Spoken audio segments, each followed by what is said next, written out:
Visit करते हैं जी। अज दंद शंद लई फिरदी है दुध किलो दुध पट्टी दंद माड़े जी दंद है ठीक हो गया केरी फिरदी है थोड़े थोड़े पूरे फिरते हैं बुढ़ी है नहीं लवी बकरी है अच्छा दुध किन्ना है सारा ही किन्ने पैसे ने दे जय जयकार गल बकरी लग गई है कल अच्छा असी को कहिए तेनू यार बकरी दे सानू रुपया 35,000 है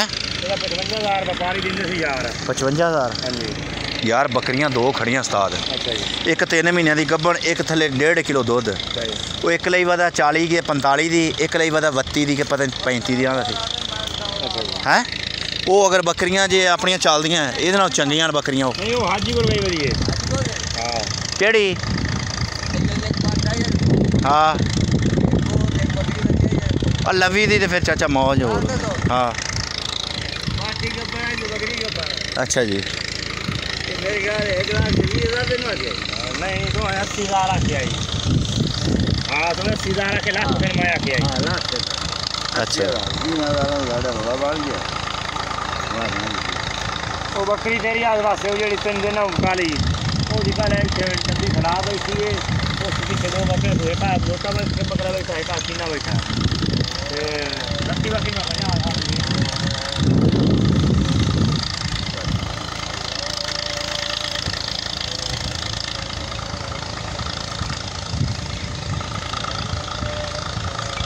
अखबार किला टूटी तो ज़्यादा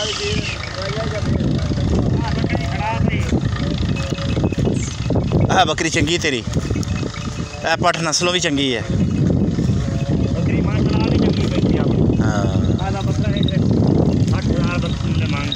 माशाअल्लाह माशाअल्लाह कद चंगा बकरी माशाअल्लाह माशाअल्लाह चेक करो जी माशाअल्लाह ये 3 फल एक सूए देना वेरी गुड यार वेरी गुड ये भाई हुण नवें दुध होई है हो गई है अच्छा तो चंगे बकरे तो कराई है अच्छा भाई एक होर भी गल तुहानूं पुछनी चाहना मैं कि वो कहंदे ने भी बकरी नूं कम से कम कितनी बारी क्रॉस कराना चाहिए नहीं फिर वो 3 न्याणे तो नहीं दिंदी जी एक बारी होगी हाँ नहीं नहीं नहीं अच्छा अच्छा जी अच्छा ये लिसी रह गई यार बस दुध दा फर्क लग जाता हाँ वो बकरा लाल वड्डा माशाल्लाह सोहना लग रहा वेखना खूबसूरत लग रहा है बकरी लवा लैंदी है पसों जवान अगर दे उरले पासे बकरी यार किन्ने सूए तेरे को 10 तो सूई खड़ी होनी नहीं हाँ तीसरा सूआ जी आज देखो जी माशाल्लाह बकरा ਇਹਦਾ बड़ा बेहतरीन है तो बड़ी मेहनत करते हैं साढ़े भाई जी कुर्बानी ते रेट लाया करो तो बड़ी मेहनत नाल वेखो फसलों के विच जिहड़ा ना इधर वेखो ए सिट्टे इन्हां दे पैरां ते वजदे बेचारियां दे ते बड़ी मेहनत करते हैं बंदे देखो निगाह मारो ज़रा तो कोशिश करा करो इन्हां दा मुੱਲ जिहड़ा ना इन्हां दा हक इन्हां नूं दिया करो यार बकरे को लवा लेंदी है चेक करो जी बकरे चलो फ्रंट कम ना लाइक नहीं नहीं बैक सही बकरा ही चंगा माशाल्लाह बकरा दुंदा होना होया नजर नहीं आ रही ना माशाल्लाह है बकरा तेरा चंगा बनसी आ लाल चीना है चंगा बनसी अच्छा भाई मैंने कोई पहचान है डंगर दी कि नहीं यार चीज़ दस दिंदी है यार भाई होरी माशाल्लाह जी बड़ी मेहनत करते हैं तो इन्हां वास्ते तुसीं चैनल नूं सबसक्राइब करो लाइक करो यार शेयर करो मेहरबानी करो भाई होरां दी मेहनत वेखो माशाल्लाह यार अच्छा मैं तेन पट्ठ भी दसी मैं चंगी है हाँ ये भी माशाल्लाह नहीं माशाल्लाह चंगी पट्ठ है यार इसे बकरी का अच्छा अच्छा हाँ हाँ हाँ ठीक हो गए ठीक है जो भाई बकरा तुहाडा लाल है ना माशाल्लाह अल्लाह जिंदगी वाला करे अल्लाह पाक इहनूं आज़ादी देवे ये बकरा तुहाडा ना जी बेस्ट है सारे बकरियां नालों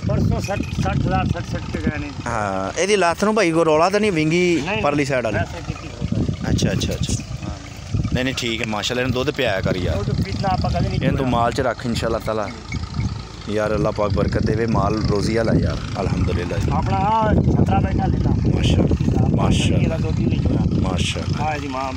माशाल्लाह भाई ये कम से कम 70-80 हज़ार का तो होना है ना ਇਹ ਵੇਖੋ ਯਾਰ ਦੋਸਤੋ, ਇਹ ਅੰਦਾਜ਼ਾ ਲਾਇਆ ਜੀ 70,000 ਰੁਪਏ ਦਾ ਹੋਣਾ 80 ਦਾ। ਹਾਂਜੀ ਹਾਲੀ ਲੇਲੇ ਦਾ ਵਜ਼ਨ ਮਾਸ਼ਾਅੱਲਾ ਕਮ ਸੇ ਕਮ ਸਵਾ ਮਣ ਸਵਾ ਮਣ ਹੋ ਜਾਣਾ ਜੀ। ਪਹਿਲੀ ਦਫਾ ਨਹੀਂ ਹੁਣ ਮੁੰਨਿਆ ਵੈਰੀ ਗੁੱਡ ਯਾਰ ਮਾਸ਼ਾਅੱਲਾ। ਤੇ ਭਾਈ ਜਾਨ ਕੁਰਬਾਨੀ ਤੇ ਤੁਸੀਂ ਵੇਚਿਆ ਨਹੀਂ ਜਾਂ ਨਹੀਂ ਇਹ ਭੇਡਾਂ ਵਾਸਤੇ ਰੱਖਿਆ ਆਪ ਰੱਖਿਆ, ਭੇਡਾਂ ਵਾਸਤੇ ਰੱਖਿਆ। ਠੀਕ ਹੋ ਗਿਆ, ਠੀਕ ਹੋ ਗਿਆ ਦੋਸਤੋ। ਸਾਡੇ ਚੈਨਲ ਨੂੰ ਸਬਸਕ੍ਰਾਈਬ ਕਰੋ ਜੀ, ਲਾਈਕ ਕਰੋ, ਸ਼ੇਅਰ ਕਰੋ ਜੀ। ਮਾਸ਼ਾਅੱਲਾ ਜੀ। ਭਾਈ ਉਹਦੀ ਨਸਲ ਜ਼ਿਆਦੀ ਹੈ ਯਾਰ। ਉਹ ਪੱਠ ਜਿਹੜੀ ਤੁਸੀਂ ਪਹਿਲਾਂ ਦਿਖਾਈ ਹੈ ਨਾ ਜੀ ਚੀਨੀ, ਉਹਦੀ ਨਸਲ ਜ਼ਿਆਦੀ ਹੈ। ਹਾਂ ਉਹ ਪੱਠ ਦੀ ਨਸਲ ਜ਼ਿਆਦੀ ਹੈ ਯਾਰ। ਉਹ ਪੱਠ ਨਜ਼ਰ ਆ ਰਹੀ ਦੋਸਤੋ, ਉਹ ਪੱਠ ਦੀ ਨਸਲ ਜ਼ਿਆਦੀ ਹੈ ਮਾਸ਼ਾਅੱਲਾ। ਤੇ ਉਹ ਬੱਕਰਾ ਤੁਹਾਡਾ ਚੰਗਾ ਹੈ। ਬੱਕਰੀ ਵੀ ਬਹੁਤ ਚੰਗੀ ਆ। ਹਾਂ ਮਾਸ਼ਾਅੱਲਾ ਜੀ।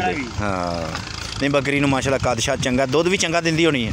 3 ਕਿਲੋ ਵੈਰੀ ਗੁੱਡ ਯਾਰ, ਵੈਰੀ ਗੁੱਡ। ਇਹ ਤੁਸੀਂ ਫਿਰ ਚੋਂਦੇ ਹੋ ਇਹਦਾ ਦੁੱਧ ਕਿ ਬਾਲਾਂ ਨੂੰ ਪਿਆਉਂਦੇ ਹੋ? ਅੱਛਾ ਅੱਛਾ, ਠੀਕ ਹੈ ਠੀਕ ਹੈ। 3 ਕਿਲੋ ਦੁੱਧ ਜੀ ਬੱਕਰੀ ਇੱਕ ਟਾਈਮ ਦਿੰਦੀ ਹੈ। ਕੋਈ ਭਾਈ ਸ਼ੌਕ ਕਰੇ ਤੇ ਕਰਨਾ ਚਾਹਵੇ ਤੇ ਸਾਡੇ ਨਾਲ ਰਾਬਤਾ ਕਰ ਸਕਦਾ ਜੀ। ਸਾਡਾ ਅਗਰ ਮੂਡ ਬਣਿਆ ਤਾਂ ਵੇਚਾਂਗੇ ਜੀ। ਹਾਲੇ ਫਿਲਹਾਲ ਅਸੀਂ ਵਿਕਾਊ ਕੋਈ ਨਹੀਂ ਕੀਤੀਆਂ, ਲੇਕਿਨ ਹੋ ਸਕਦਾ ਕੋਈ ਬੰਦਾ ਸਾਡੇ ਨਾਲ ਰਾਬਤਾ ਕਰੇ, ਮੁੱਲ ਚੰਗਾ ਦੇਵੇ ਤੇ ਅਸੀਂ ਵੇਚ ਹੀ ਦਿਆਂਗੇ, ਕੋਈ ਰੌਲਾ ਨਹੀਂ। ਨੰਬਰ ਦੱਸੋ ਭਾਈ ਜਾਨ ਆਪਦਾ। 0345 0345 10 67 909। ਇਹ ਭਾਈ ਦਾ ਨੰਬਰ ਹੈ ਜੀ। ਨਾਂ ਕੀ ਹੈ ਜੀ? ਮਾਮਾ ਯਕੂਬ ਹੈ ਜੀ। ਅਗਰ ਕੋਈ ਬੰਦਾ ਨਾ ਜੀ ਚੰਗਾ ਮੁੱਲ ਭਰੇ ਤੇ ਇਨਸ਼ਾ ਅੱਲਾਹ ਤਾਲਾ ਸਾਡਾ ਜ਼ੇਨ ਵੀ ਬਣ ਸਕਦਾ ਹੈ। ਠੀਕ ਹੋ ਗਿਆ ਜੀ, ਠੀਕ ਹੋ ਗਿਆ। ਪਠੋਰਾ ਇਹ ਵਾਲਾ, ਇਹ ਤੇ ਯਾਰ ਇਹ ਤੇ ਆਪਣੇ ਰੱਖਣ ਵਾਲਾ ਯਾਰ। ਵੈਰੀ ਗੁੱਡ ਯਾਰ, ਵੈਰੀ ਗੁੱਡ। ਠੀਕ ਹੋ ਗਿਆ ਭਾਈ ਜਾਨ, ਇਨਸ਼ਾ ਅੱਲਾਹ ਤਾਲਾ ਲਾਵਾਂਗੇ ਭਾਈ ਵੀਡੀਓ ਇਨਸ਼ਾ ਅੱਲਾਹ ਜੀ।